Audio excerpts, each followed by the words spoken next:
I'm Neha. Today I'm going to talk about something different, which is not technical, yet very important for every technical person out there, and which is feedbacks. I'm pretty sure that even you just started your career or even you are at the very senior position in your career, you must have got the feedback or either given the feedback. Most of the people assume that the feedbacks are the negative thing, but today I'm going to talk about that how you can make a lot out of your feedback meetings, how you can actually have a positive impact during your feedback meetings. So, it is important for every developer to understand that feedbacks are not negative. Feedbacks are your next steps. They help you in improving, just like when we do the code review. The reviews help us in making our code better and as well as help us in making us the better developer. Similarly, feedbacks also work in the same way. I'm not going to talk about the code review, but I'm going to talk about the non technical skills, such as your communication, how well you are working with your team, how well you are handling your clients, are you doing the documentation, are you doing what your company is expecting from you, are you doing a step up role, or is there something else your seniors think you can do much better rather than what your existing skills are. These are the some points which every developer should talk in his or her feedback meetings. So the first thing is never wait for a year to have your feedback meetings with your managers, your seniors, or your lead. Always have monthly or after 2 months a feedback meeting just to let your mentor or lead know that what you were doing, what are your plans in future, so that after a year when your final feedback meeting, your appraisal meeting is coming, there is no surprise. Second thing is always go with some data points in the meeting. There would be the possibility that your mentor is not aware of what you did in whole year.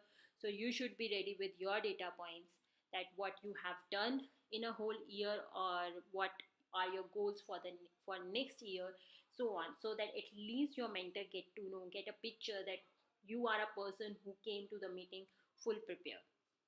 Third thing is to know exactly what your mentor is expecting from you.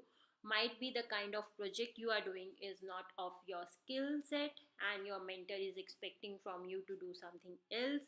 So always have clear goal what your mentor or your company want out of you.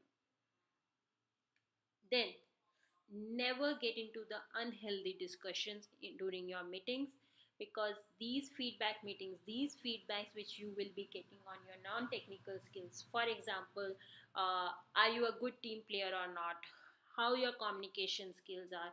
Being a developer means that you should be very clear in your communication, right? Documenting everything, email everything, uh, or when you are working in a team, you are able to provide the clear status of your project or your work. These things should be addressed very well, because once you are at the mid level of your career and when you are moving to the senior level, these clear communication skills does count a lot.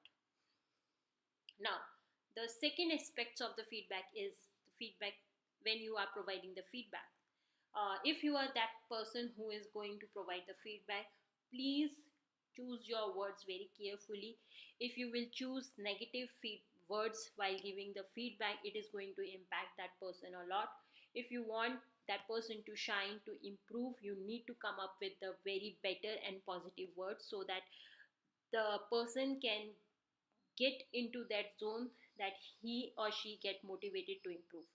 Always do some homework. I can understand that you might be having a lot of people under you and you can't track each and every person, but when this feedback meeting is happening, every person is expect that his or her lead know that what he or she did whole year. So just do a little bit of homework of that person before getting into the room for the feedbacks.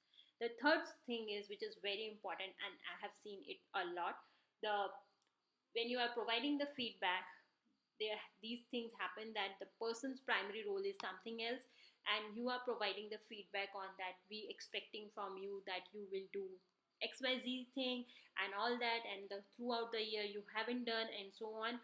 You need to understand first that that person's primary skill is something else, and no one has communicated to that person that you are expecting from him or her to do something else. Or if you are saying that no, that person should take a step approach, again, no one communicated that same.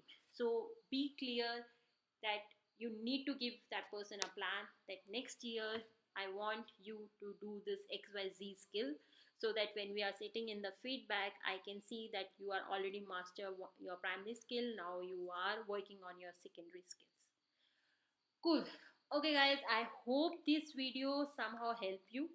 I would like to know that how was your experience in your feedback meetings. If you are a feedback provider, do let me know how you give the feedback. If you are someone who get the feedbacks a lot, how's your experience, good, bad? If you would like to add something, do let me know in comment section. Thank you very much.